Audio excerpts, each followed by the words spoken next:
ഹക്കീം ഒരു ഹിസാം റളിയല്ലാഹു അൻഹു പറയാണ്, ഞാൻ നബി സല്ലല്ലാഹു അലൈഹി വസല്ലമയോട് ചില കാര്യങ്ങൾ ചോദിച്ചു നൽകാൻ വേണ്ടി. നബി സല്ലല്ലാഹു എനിക്ക് നൽകി. വീണ്ടും ഞാൻ ചോദിച്ചു, നൽകി. വീണ്ടും ചോദിച്ചു, അപ്പോൾ നൽകി. സുമ്മ ഖാല, എന്നിട്ട് നബി സല്ലല്ലാഹു അലൈഹി വസല്ലം പറഞ്ഞു, യാ ഹക്കീം ഹാദൽ മാലു ഖദറുൻ ഹുൽമുൻ. ഹക്കീം, ഈ സമ്പത്ത് എന്നുള്ളത് പച്ചപ്പ് നിറഞ്ഞതും അതുപോലെ തന്നെ മധുരമുള്ളതുമാണ്. അഥവാ ഈ രണ്ട് കാര്യങ്ങൾ ഉപയോഗിക്കാറുള്ളത് മനുഷ്യൻ ആഗ്രഹിക്കുന്ന കാര്യങ്ങൾ എന്നുള്ളതാണ്. പച്ചപ്പ് കണ്ണിനും അതുപോലെ തന്നെ മധുരം എന്നുള്ളത് വയറിലും മനുഷ്യന് പൊതുവെ ആഗ്രഹം തോന്നുന്ന, ഇഷ്ടം തോന്നുന്ന കാര്യങ്ങളാണ്. അപ്പോൾ മനുഷ്യന് വളരെ ആഗ്രഹമുള്ള കാര്യങ്ങൾ എന്ന നിലക്കാണ് വാക്ക് ഉപയോഗിക്കാറുള്ളത്. അപ്പോൾ അങ്ങനെ എല്ലാവർക്കും ഇഷ്ടമുള്ള താല്പര്യമുള്ള കാര്യങ്ങളാണ്.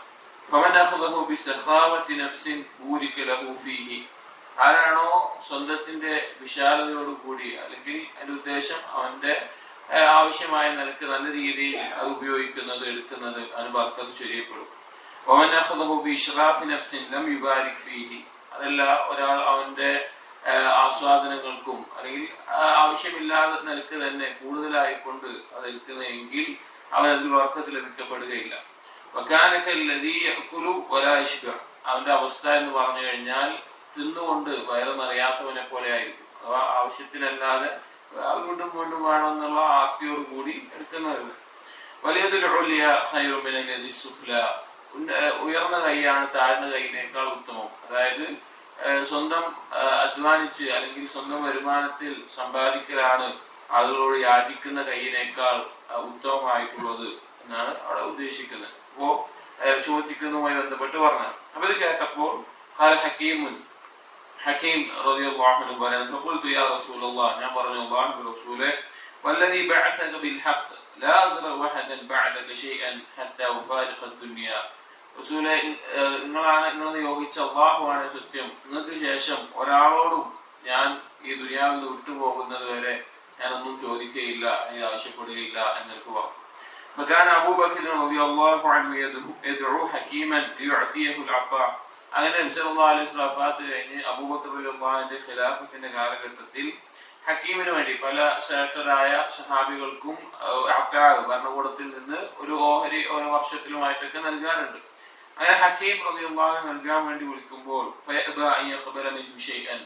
ഹക്കീം റളിയല്ലാഹു അൻഹു ഒന്നും സ്വീകരിക്കാറുണ്ടായിരുന്നില്ല, തയ്യാറാവാറുണ്ടായിരുന്നില്ല. പിന്നീട് ഉമർ റളിയല്ലാഹു അൻഹുവിന്റെ ഭരണകാലമായപ്പോൾ ഉമർ റളിയല്ലാഹു അൻഹു അദ്ദേഹത്തെ വിളിക്കും നൽകാൻ വേണ്ടിയിട്ട്. അദ്ദേഹം അതും സ്വീകരിച്ചിരുന്നില്ല. ഫഖാല യാ മഅശറൽ മുസ്ലിമീൻ, അങ്ങനെ ഉമർ റളിയല്ലാഹു അൻഹു മുസ്ലിമീങ്ങളോടായിട്ട് പറഞ്ഞു, മുസ്ലിമീങ്ങളെ, ഉശ്ഹിദുക്കും അലാ ഹക്കീമിൻ അന്നി അഅലമു അലൈഹി ഹഖ്ഖൻ ഹഖ്ഖഹു അല്ലദീ ഖസമ അല്ലാഹു ലഹു ഫീ ഹാദൽ ഫൈൽ. ഉമർ റളിയല്ലാഹു അൻഹു പറയാറുണ്ട്, ബൈത്തുൽ മാലിലെ ഗനീമത്തും അതല്ലാതെയൊക്കെ ലഭിക്കുന്ന സ്വത്തിൽ നിന്ന് അദ്ദേഹത്തിനുള്ള ഹക്ക് ഞാൻ നൽകാൻ വേണ്ടി ഞാൻ നൽകിയിട്ടുണ്ട്, അതിൽ നിങ്ങൾ സാക്ഷികളാണ്. അദ്ദേഹമാണ് സ്വീകരിക്കാത്തത്, ഞാൻ നൽകാതിരുന്നിട്ടില്ല എന്ന് ഉമർ റളിയല്ലാഹു അൻഹുവിന്റെ ഭാഗം ആളുകളെ ഉമർ റളിയല്ലാഹു അൻഹു അറിയിച്ചു. فلم يزل الحكيم أحدا من الناس بعد النبي صلى الله عليه وسلم حتى توفي رضي الله عنه. ഹക്കീം റളിയല്ലാഹു അൻഹു ഒരാളോടും ആവശ്യം ചോദിച്ചു ചെല്ലുകയോ അല്ലെങ്കിൽ ഒരാൾ നൽകുന്ന ഔദാര്യം സ്വീകരിക്കുകയോ ഒന്നും ചെയ്യാതെയാണ് മരണപ്പെടുന്നത് വരെ ഹക്കീം റളിയല്ലാഹു അൻഹു ജീവിച്ചത് എന്ന് കാണാം. അപ്പോ ചോദിക്കുന്ന അല്ലെങ്കിൽ ആ രീതിയിൽ ചെയ്യുന്ന കാര്യത്തെ നിരുത്സാഹപ്പെടുത്തുന്ന അതിനേക്കാൾ ഉത്തമം വേറെയാണ് എന്ന നിലയ്ക്ക് നബി സല്ലല്ലാഹു അലൈഹി വസല്ലം അറിയിച്ചതും അത് സ്വഹാബി ജീവിതത്തിൽ പകർത്തിയതുമായിട്ടുള്ള ഒരു ഉദാഹരണമാണിത്. وعن ثوبان رضي الله عنه قال قال رسول الله صلى الله عليه وسلم من تكفل لي أن لا يسأل الناس شيئا أتكفل له بالجنة. ആരാണോ എനിക്ക് ഉറപ്പ് നൽകുന്നത് അല്ലെങ്കിൽ ജാമ്യം നിൽക്കുന്നത് ജനങ്ങളോട് ഒന്നും ചോദിക്കില്ല എന്നുള്ളത്, അവന് ഞാൻ സ്വർഗവും ഉറപ്പ് നൽകുന്നതാണ്. فقلت أنا, ثوبان رضي الله عنه പറഞ്ഞു, ഞാനുണ്ട് എന്ന് പറഞ്ഞു. فكان لا يسأل أحد شيئا. അതിനുശേഷം ثوبان رضي الله عنه ആരോടും ഒന്നും ചോദിക്കാറുണ്ടായിരുന്നില്ല. മറ്റൊരു റിവായത്തിൽ ലാ തസ്അലു الناس شيئا എന്ന് കാണാം, ജനങ്ങളോടൊന്നും ചോദിക്കരുത്.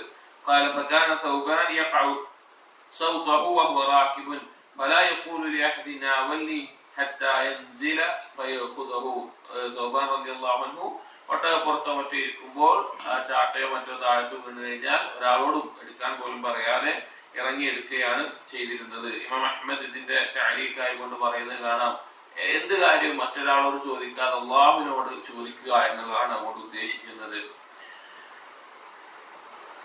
عن عبد الرحمن بن عوف رضي الله عنه أن رسول الله صلى الله عليه وسلم قال ثلاث والذي نفسي بيده إن كنت لحالفا عليهم. മൂന്ന് കാര്യങ്ങൾ അതിന്റെ മേലെ നീ സത്യം ചെയ്ത് ഉറപ്പിച്ച് പറയുകയാണെങ്കിൽ എന്ന് പറഞ്ഞുകൊണ്ട് പറഞ്ഞു, സദഖ ഒരിക്കലും സമ്പത്തിൽ നിന്നൊന്നും തന്നെ കുറക്കുകയില്ല, അതുകൊണ്ട് നിങ്ങൾ സദഖ നൽകുക.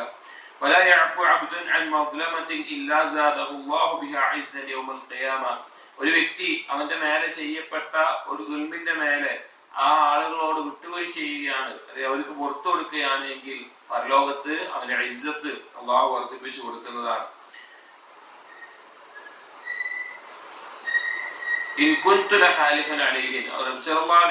ഉറപ്പിച്ചു പറയാട്ടോ, ഞാൻ നീ പറയണമെന്ന് എനിക്ക് പറഞ്ഞു. ഉറപ്പിച്ചു പറഞ്ഞതാണ് സദഖ സമ്പത്തിൽ നിന്ന് കുറയ്ക്കയില്ല, അവന് സദഖ നൽകുക.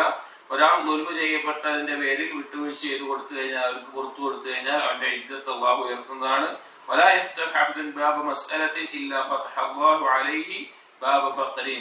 ഏതെങ്കിലും ഒരു അടിമ ആളുകളോട് യാചനയുടെ കഥക് തുറന്നാൽ അവന്റെ മേലെ ദാരിദ്ര്യത്തിന്റെ കഥക് അല്ലാഹു സുബ്ഹാനഹു വ തആല തുറക്കുന്നതാണ് എന്ന് നബി സല്ലല്ലാഹു അലൈഹി വസല്ലം പറഞ്ഞതാണ്. അപ്പൊ ഈ മൂന്ന് കാര്യങ്ങൾ അത്രയും ഉറപ്പോടു കൂടിയാ പറയുന്നത്. സ്വതക്ക കൊണ്ട് സമ്പത്ത് പറയില്ല, ദുൽമ ചെയ്യപ്പെട്ടതുകൊണ്ട് വിട്ടുവീഴ്ച ചെയ്തു കൊടുക്കുന്ന ഒരു ഇജ്ജത്തെ വർദ്ധിക്കുകയുള്ളൂ, യാചന ആരംഭിച്ചു കഴിഞ്ഞാൽ അവന് ദാരിദ്ര്യം അല്ലാഹു തുറന്നു കൊടുക്കും എന്നുള്ളത്.